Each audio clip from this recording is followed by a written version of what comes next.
بسم اللہ الرحمن الرحیم، السلام علیکم ورحمۃ اللہ وبرکاتہ۔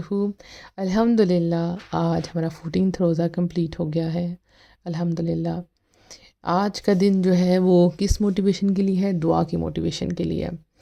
اللہ سبحانہ تعالیٰ قرآن میں فرماتے ہیں کہ میں نے جنوں اور انسانوں کو صرف اپنی عبادت کے لیے پیدا کیا ہے۔ یعنی مین چیز کیا ہے کہ ہمیں اپنی عبادت کے لیے پیدا کیا ہے۔ تو یہ یاد رکھنا ہے کہ اللہ تعالیٰ سے دعا کرنا بھی عبادت ہے، جیسے کہ رسول اللہ صلی اللہ علیہ وآلہ وسلم نے فرمایا دعا ہی عبادت ہے۔ ٹھیک ہے، تو جو ہم دعائیں مانگتے ہیں اللہ سبحانہ تعالیٰ سے وہ بھی عبادت ہے۔ تو اب جب بھی آپ دعا مانگیں تو یاد رکھیں کہ آپ کوئی ایسی فضول سا کام نہیں کر رہے۔ ایک تو آپ اللہ سے مانگ بھی رہی ہیں اور دوسرا یہ کہ یہ عبادت ہے۔ اللہ اکبر۔ تو آپ دن کے اوقات میں کبھی بھی اللہ سے دعا مانگتی ہیں تو آپ عبادت کی کنڈیشن میں ہوتی ہیں۔ الحمدللہ اللہ سبحانہ تعالیٰ فرماتے ہیں قرآن میں، جب میرے بندے میرے بارے میں آپ سے پوچھیں تو کہہ دیں کہ میں قریب ہوں، پکارنے والے کی پکار کا جواب دیتا ہوں جب وہ مجھے پکارے۔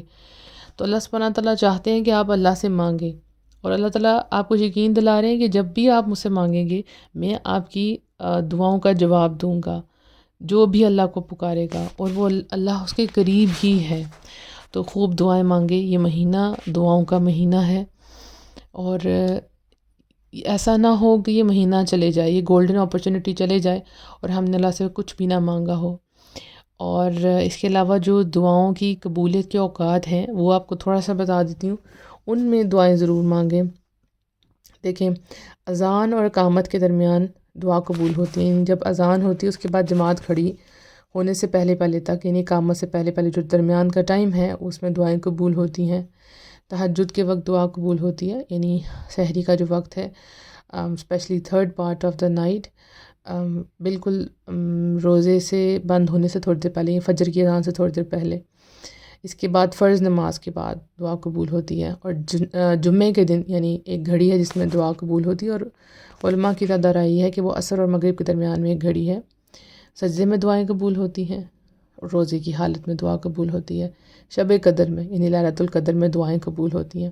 قرآن مجید کی تلاوت کے بعد، آپ سب قرآن پڑھ رہے ہیں نا آج کل، تو اس کے بعد دعائیں مانگا کریں۔ سفر میں دعا مانگتے ہیں، اگر آپ ان دنوں میں سفر کریں تو بھی دعا مانگیں، اور رمضان کے علاوہ بھی جب بھی سفر کریں اس میں دعائیں ضرور مانگیں۔ عرفہ کے دن آب زمزم پیتے وقت، اگر آپ لوگوں کے گھر میں بھی آب زمزم موجود ہے، ایک تو ہے کہ ہم وہاں جائیں، ٹھیک ہے، اللہ کے گھر جائیں، لیکن اگر آپ کے گھر میں بھی آب زمزم ہے تو یاد رکھیں کہ آب زمزم پیتے وقت دعا قبول ہوتی ہے۔ الحمدللہ میدان جنگ میں دعا قبول ہوتی ہے، بارش برستے وقت دعا قبول ہوتی ہے۔ تو یہ دعا کی قبولیت کے اوقات ہیں۔ اللہ سبحانہ تعالیٰ ہم سب کو توفیق عطا فرمائے کہ ہم بہترین دعائیں مانگیں، اور ہم وہ دعائیں مانگیں جو اللہ سبحانہ تعالیٰ سمجھتے ہیں کہ ہمارے لیے وہ بہتر ہے، اور ہم ایسی دعائیں نہ مانگیں جو ہمارے لیے بہتر نہیں ہیں۔ آمین۔